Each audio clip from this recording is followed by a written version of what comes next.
Welcome back. We're talking with animal trainer Mary Green of Canine Manners and More to talk about some behavior problems or issues you may have been struggling with your dog. Mary, welcome back. Thanks for being here. Good to be here. Love having you and Griffin here. Oh, thank you. Let's get to our first question. So Wendy asks, our adopted 22-month-old miniature Schnauzer has recently been neutered. Is there any way to stop him from marking his territory for him to be able to be an all-inside dog? Yeah, good for you for taking on a little bit older dog. And yeah, a lot of changes for him, right? So the first thing I would do would be I would actually purchase a belly band, and it's kind of like a wrap that just goes around their midsection and it velcros over the top, and it doesn't necessarily keep them from thinking they're marking, but it will save your furniture and your floors and things like that. It will take him a while, you know, probably 30, 60, 90 days even to really figure this out. So make sure he's, you know, maybe well supervised, on leash in the house. That's okay. The leash doesn't have to mean you're going for a walk. It just can mean your access is limited in here, right? So keep the leash on, do some crate training in the process, and just be patient. It will take a bit. Okay.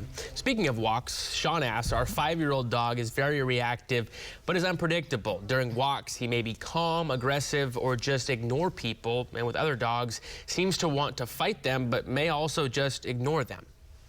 Yeah, there's a lot of things going on there, right? It sounds like a lot of things going on. So part of what our expectation of walking our dogs is that it's a nice fitness walk for all of us. You know, we can get our heart rate up, we can really get going.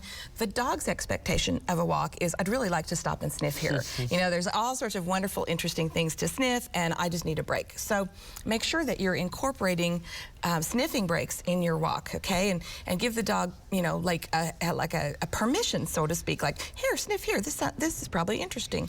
And give him those frequent breaks on a walk.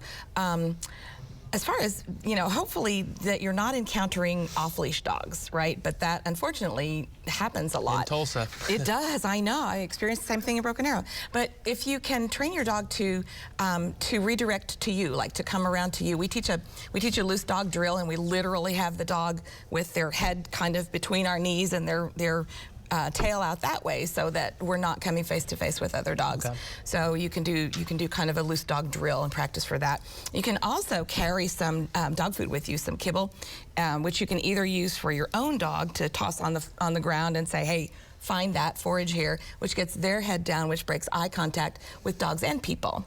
And if you are encountering a loose dog, sometimes you can fling that dog food at them, and they're like, oh, sky raisins, and then they'll go and forage for that food. So yeah, kind of watch what is the dog becoming more reactive to? Is it dogs? Is it people? Is it people with dogs? And just be proactive without sending anxiety to your dog. And real quick, Sean has one more question, a follow-up to that. He also has gotten worse pulling on the leash. I've tried positive reinforcement, but it's failed.